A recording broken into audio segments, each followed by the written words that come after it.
Сәлеметсіздер ме балалар? Бүгін математика 3 сынып 24 сабақ. Сабақтың тақырыбы жазбаша көбейту және бөлу алгоритмін қолдану. Қазақстанның танымал жазушылар. Балалар, қалдарыңыз қалай? Менде бәрі жақсы. Онда бірінші тапсырмаға қарайық. Балалар, сіздерге бірінші тапсырма, екінші тапсырма көрсетілген. 24 сабақ балалар, қалдарыңыз қалай? Менде бәрі жақсы. Бірінші тапсырманы оқимын. Жауаптары бірдей өрнектерді тап. Сонда сен Қазақстанның танымал жазушы шығармаларын қалай аталатынын білетін боласың. Сәкен Сейфуллин, бізде Көкшетау.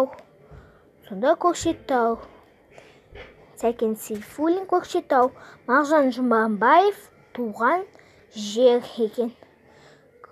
Туған жер деген шығармасы қалай аталады дейді. Аты туған жер екен. Ал Сәкен Сейфуллиннің туған жер оңға Көкшетау деген шығармасының аты. Енді екінші тапсырма. Екінші тапсырмада есепті шығар. Ғаламтордағы поэзия. Балалар, пауза басып қайтадан оқып сіздер. Ғаламтордағы поэзия сайысына қаланың 5 мектебінен 115 оқушы. 5 мектебінен 115 оқушы деп жазамыз шартында. 5 мектебінен 115 оқушы деп жазамыз. Жарай ма? Сосын және ауылдың 6 мектебінен 65 оқушы қатысты. 6 мектебінен 65 оқушы деп жазамыз. Сайысқа барлығы неше оқушы қатысты? Барлығы белгісіз. Оқушы O.Q. Сонда міне сізде шешуін жазып қойдым.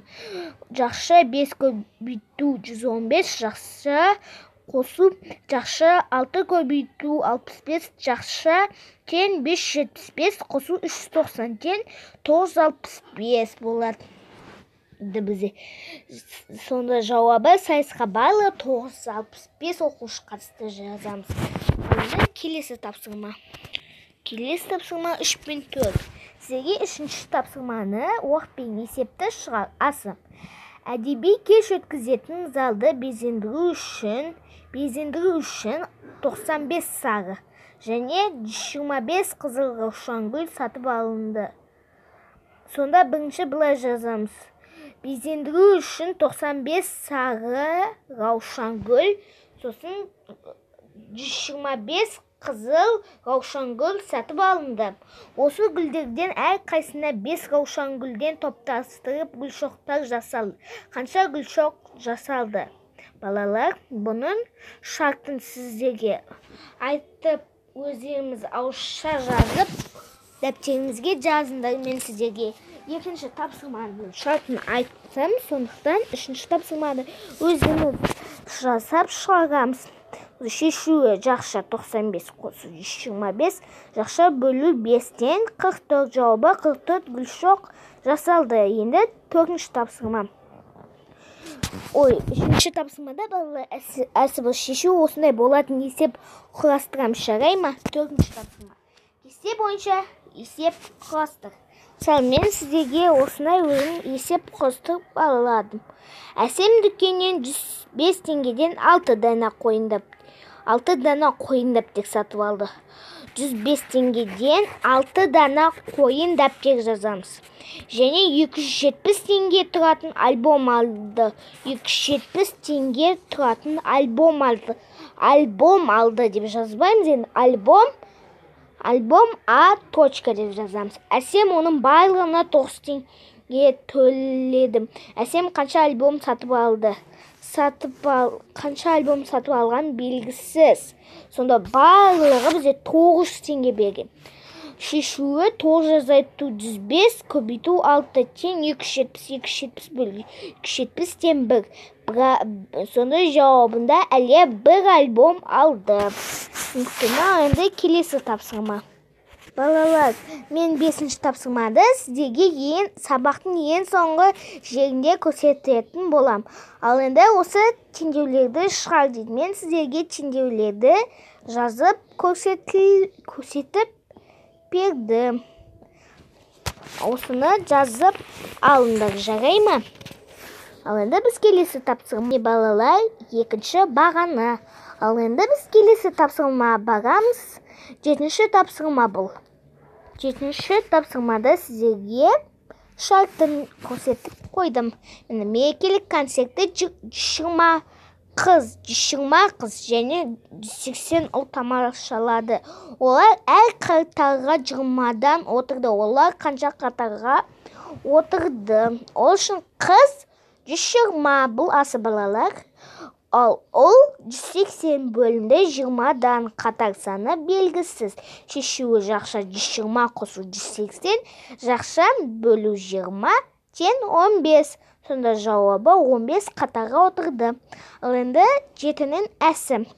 Бұл жерде шарттың көрсетілмеген, бірақ сіздерге ауызша айтайын. Бишілер тобына қалпақ пен мойын норғаштан тұратын 12 жиынтық сатып алды. Бір қалпақ 50 теңге, ал бір мойын орағыш 20 теңге тұратын болса, барлығы қанша теңге төленді дейді. Ол үшін мойын орағышынан тұратын сатып алынды 12 жиынтық деп жазамыз. Бір қалпақ 50 теңге деп жазамыз. Бір қалпақ 50 теңге. Мойын орағыш 20 теңге дейді. Сонда барлығы белгісіз қанша теңге төлеген. Шешуіне әсіне жақша 50 қосу 20, жақша көбейту 12 тең 840. Жауабы 840 теңге. Барлығы 840 теңге төленді. Енді келесі тапсырма. Міне балалар, 5-ші тапсырманың асы мен әсі көрсетілген. Кесте бойынша өрнектер құрастырып жаз және олардың мәнін тап. Өрнек деп жазғанда балалар біз былай жазамыз. 125 дейміз да қосу. 125 қосу 41 көбейту 2 тең 202. Айында әсінің біріншісін айтайын. 660 азайту 330 бөлу 3 тең 550 деп жазамыз. Түсінікті ме? Ал онда біз 8-ші тапсырманы айтамын. Балалар, міне 8-ші тапсырма. Мен мұны статусқа жіберейін десем, сосын жіберем деп, жібермей қойын деп осылай әттей істеп қойдым. 8-ші тапсырма. 8-ші тапсырмада балалар бізде логика сұрақ сияқты берілген. Сіздерге оқып беремін. Дархан, Мұрат, Азамат, Диас және Нұрәлі киноға кіру үшін билеттің кезегіне тұрды. Белгілісі. Дархан билетті Мұраттан бұрын, бірақ Нұрәліден кейін алды. Азамат пен Нұрәлі қатар тұрған жоқ. Диас Нұрәлінің де, Дарханның да, Азаматтың да қасында тұрған жоқ. Олар кезекте қандай ретпен тұр? Бізде айтады, Диас Нұрәлінің де, Дарханның да, Азаматтың да қасында тұрған жоқ дейді. Нұрәлінің, Дарханның, Азаматтың. Нұрәлінің, Дарханның, Азаматтың. Сонда балалар бізде айтады, Дархан билетті Мұраттан бұрын алды. Дархан Мұраттан бұрын алды. Бірақ Нұрәліден кейін алды.